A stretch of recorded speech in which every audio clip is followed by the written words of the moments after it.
Alright, ladies and gents, it's time. Actually, it's way past time for me to give you my games of 2013. The top 10 games I played that I loved the most this year. So let's get right into it because we have a lot of games to talk about.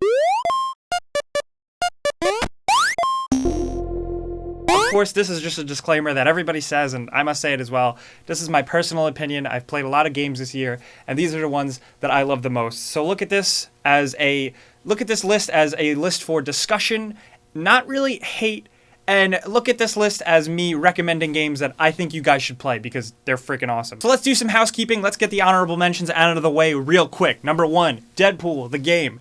Really stupid, really simple, quick, fun. You could beat it in a day, but it's a blast because it goes insane and it sticks with it.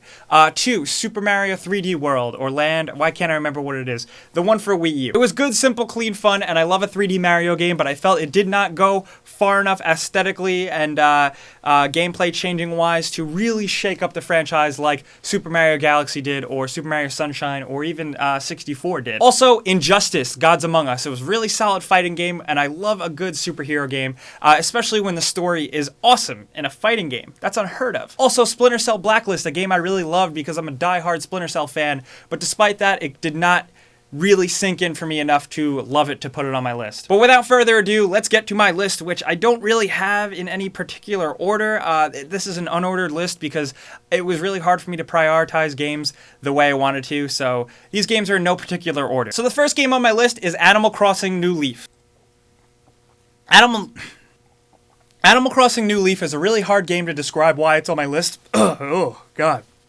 Oh, fuck. Animal Crossing New Leaf is a hard game to describe why it's on my list other than the fact that I'm just really addicted to it. It's the game I spent the most time with on my 3DS this year. Yes, even more than Pokemon X and Y. Sorry, Pokemon fans. Animal Crossing New Leaf is just a great new take on the formula that I've loved since the GameCube. It's fun, it's social, it's simple, it's cute, it's adorable, it's a life simulator. It's just all of those things in the 3DS, and I really enjoyed it. And when I make my Game of the Year list, you know, I go for fun and I go for experience, but a lot of times I also go for the amount of time I spent playing the game. And Animal Crossing takes the cake for that. Next on my list, and a lot of you aren't going to be happy with this, is DMC, or Devil May Cry. DMC was the reboot of the franchise that I loved so much, and like many gamers out there, I was really pissy and really skeptical about it. I just really didn't like the look of the new hero, and the fact that it was a new studio developing it. I was really skeptical, but DMC turned out to pleasantly surprise me, and it was one of 2 reboots this year that I am totally for. Yes, while the whole punk, badass stereotype got a little tired really quick, the overall aesthetic of the game, the settings, the environments, the soundtracks, stuff like that really stood out for me, but most importantly, despite any of that, the story or whatever, the combat is what blew me away. The combat system was absolutely relentless and fun and so varied. The fact that you could switch weapons, push and pull and throw enemies all very effortlessly with great controls, totally like, I just could not stop playing for the combat. It was the first time in a while that I played a game that anytime enemies popped up and a fight started, I was like, yes. That was what really pulled me in with DMC. And despite that, really memorable boss battles and certain scenes in the game that were very well done. Most notably, the end of the game. It set up this whole new look and take on the franchise that looks to continue forward, and I'm really excited to see where it goes. Next on my list is an indie PC game called The Stanley Parable, and it's really fitting that I'm drinking a glass of wine while I'm doing this list because The Stanley Parable is a really classy game. When it comes down to the writing, The Stanley Parable is unmatched this year. Well, it doesn't even really tell a story, and it's a very simple game. The writing is just so clever, and it was the only game this year that got me legitimately laughing out loud at my computer. Makes it a really important and standout game for me. Now, those of you that do have a capable computer, I do recommend you really check out this game because it's really fun, and I can't really describe what it is other than that the object is to not listen to the narrator that tells you what to do, and just kind of mess with the game and see what happens. There's so many limitless possibilities that happen, and the game is full of surprises, and it's so worth the 10, 15 bucks that it is. Surprisingly, the next game on my Game of the Year list is another 3DS game, The Legend of Zelda: A Link Between Worlds. Now, A Link Between Worlds, for me, was a fantastic Zelda game in the sense that it finally shook up the formula a little bit. It was the first Zelda game I felt with truly a sense of freedom. You could get any gadget you wanted at any time, you can go into any dungeon at any time and explore Hyrule, and for that I loved it. Not to mention the fact that it's kind of like a spin-off of one of my favorite Zelda games, A Link to the Past. That makes it a big deal for me. Little refinements and tweaks to the gameplay and the core design of Zelda is what made me really like it and really saved it from just being another top-down Zelda game, which in and of itself is still really good, so it doesn't matter. Next on my list, let's get this out of the way, The Last of Us. Of course, The Last of Us. Many of you have seen me maybe talking shit about it a little bit on Twitter. Sorry, just because I don't think it's like the game of the generation that people are making it out to be.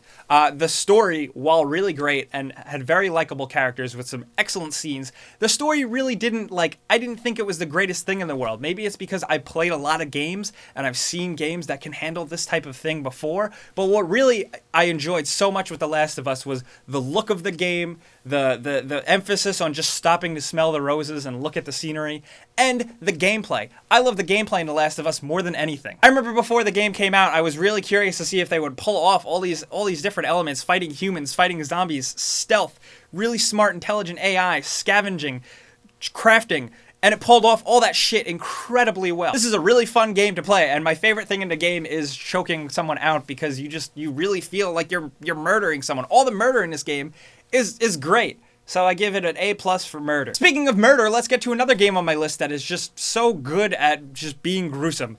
BioShock Infinite. While BioShock Infinite is absolutely beautiful, the game is gorgeous when you first arrive to Columbia. It's one of my favorite scenes in a game that I played this year.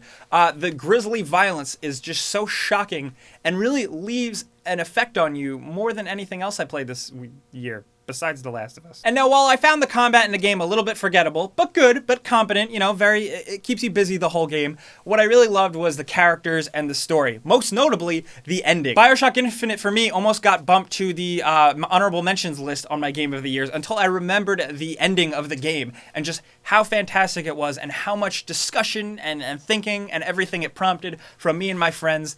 It was just one of those whiz-bang, hell of an awesome endings, and for that, it earns a spot on my list. The Last of Us and BioShock Infinite, you can only say so much about it, so that's why I'm kind of glossing over those, because you guys know they're good. So let's move on over to the other ones. The next game on my list, my unordered list that the games don't really, rank up or anything, but just my favorite games of the year, is Grand Theft Auto 5. Grand Theft Auto 5 is kind of a given at this point. It is great, and what I love about it is that I have my PS4, I played Xbox One, blah, blah, blah, but I keep going back to Grand Theft Auto 5 and going, wow, this is the most next-gen game I've played. Not only is it a technical achievement, but it's also a technical achievement on the multiplayer scale, which is fantastic. Now that the kinks have really been worked out, it is just such an impressive online mode, and one that has so much depth, and I keep jumping back into every time I stop playing another game. It's kind of like my girlfriend on the side, I keep going back to her, and then I go home to my wife, or whatever. That was an awful analogy. And the single player is great because it finally mostly embraced fun again, which I thought the Grand Theft Auto series was starting to forget. And you can kind of tell it still goes back into it every once in a while when you had to control a crane and move crates around. Who the hell thought that was fun? But other than that, Grand Theft Auto 5 it got fun again, and exploration, and just doing stupid shit, and that's why I loved it. Honestly, the story was okay, the characters were memorable, but the story itself that surrounded them was pretty forgettable. But it was just so much fun, and I keep going back to it, and that's why it is worthy of being on my list. Alright, now we're getting down to the final 3 games, and while I said this was an unordered list, the final 3 games on my list are a little bit more important to me. So let's get off with the first one, Gone Home. Now, I made a video about Gone Home talking about, is it worthy of Game of the Year? Is it really a game? Stuff like that. I'm not really going to talk about this here. Just go along with the fact that I really like it and I think it's a game, because fuck, it's so good. And I'm trying not to just be a hipster with my indie games. I don't want to come off like holier than thou. I know some people just aren't into some of these games. But Gone Home for me is like a point and click, first person storytelling masterpiece. And I really loved it because it tied together gameplay that was just flawlessly designed. I never got stuck, and just a nice, simple narrative that tied it in, and just told a nice story with a very satisfying ending, and just moments that made you feel the feels. And I think that's important in a game, and Gone Home is kind of like the antithesis for that for me now. You've probably heard a lot about it, so just check it out already if you can. I foresee this game being ported over to consoles, so keep an eye out for that. Next on my list is something I hinted at earlier, a reboot that actually turned out to really turn out great for the series. Tomb Raider. Tomb Raider is fucking awesome. Tomb Raider for me was awesome because it just combined so many elements of games I love. Survivor type elements, Uncharted action set pieces, and Arkham-style game design. And yes, while it was a reboot, we get to see a young, naive Lara learn how to kill men and become a awesome heroine that she is today. The big part for me was just how awesome the gameplay was and how much more fun it was than any other Tomb Raider I've played before. There really was a great sense of exploration this time around and a open-ended sense of raiding tombs games and exploring. You actually felt like Lara exploring and stuff. You weren't just playing a video game going through a level. It was really cool. And other than that, the story was pretty good. While it did kind of devolve into a very video game archetype where it's just you just kill thousands of people and it got a little weird at the end, overall, she was a very likable character in a very interesting world, and it was just a blast to play. So it's totally worth checking out, especially since it's being ported over to Xbox One and PS4 at the end of this month, January. And at the top of my list, but not necessarily number one, but still a very high game on my list, is Assassin's Creed 4 Black Flag. This one totally surprised me, and I know it surprised a lot of people. Probably the farthest from Assassin's Creed you can get, but still very much familiar. Assassin's Creed 4 really expanded the whole pirate ship exploration thing, and that is what I love the most about it. This is the first Assassin's Creed game that was truly open-ended, where you could hop on your ship, upgrade it, go around, jump off, swim into the water, hunt a whale, go into an island, find treasure, go into a city, kill people. You really could do whatever you want in this Assassin's Creed game more than any other before it.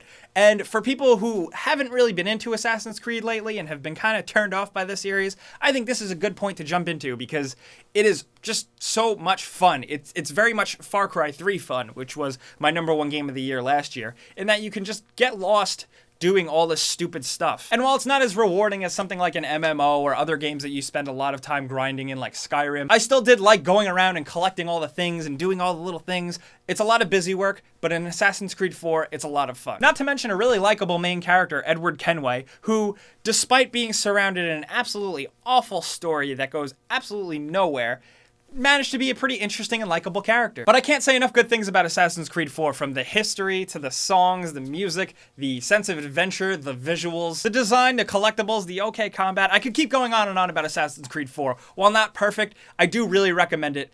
It is such a great game. Fun game is definitely the word to use. I've spent, I think, like 35 hours in this game, and I still have a lot to do. I have pirates to hunt, whales to kill, and I can't wait to jump back into it. Whoo! So that was it. That was my games of the year of 2013. I hope you guys enjoyed listening to what I had to say about the games that I liked playing the most. Most importantly, though, we gotta talk about this. Talk about it in the comments. Let's make this kind of like a game. Let me know in the comments one game that you really agreed with me on and one game that you really disagreed with me on, and then give me your list of games of the year. Let's do it. Let's talk about this. Oh, and also, by the way, if you want to hear me talk about my games of the year in a longer format, the Because Video Games podcast is now a thing. I put a link down in the bottom. You can go subscribe via iTunes or download it or whatever the hell you want and listen to it. But other than that, guys, that's it for me. As always, you can like me on Facebook, you can follow me on Twitter and yell at me there about my games of the year, and subscribe because Video Games.